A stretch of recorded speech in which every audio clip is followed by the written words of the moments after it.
জগতের হাল কত বদলিয়ে গিয়েছে, তবু যেন মানুষের চাওয়া পাওয়ার শেষ নেই। ঈশ্বর তো যেমন দিয়েছিলেন তেমনই দিয়ে যাচ্ছেন প্রকৃতিতে। পশু পাখি বৃক্ষতরুলতা তাদেরও কোনো দোষ নেই। এ জগতের সব কিছু নষ্ট হচ্ছে, মানুষের কাছে যতই থাকুক তাও সন্তুষ্টি নেই।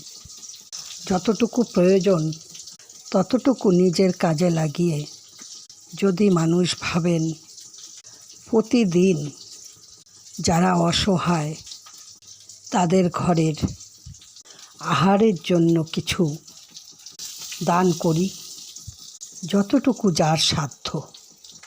হ্যাঁ, তবে যার একেবারে নেই তার জন্য দেওয়া উচিত। কিছুই যাবে না বন্ধু, যেটা আমরা দিয়ে যাব সেটাই আমরা এসে পাব। কর্মই হলো প্রধান ধর্ম।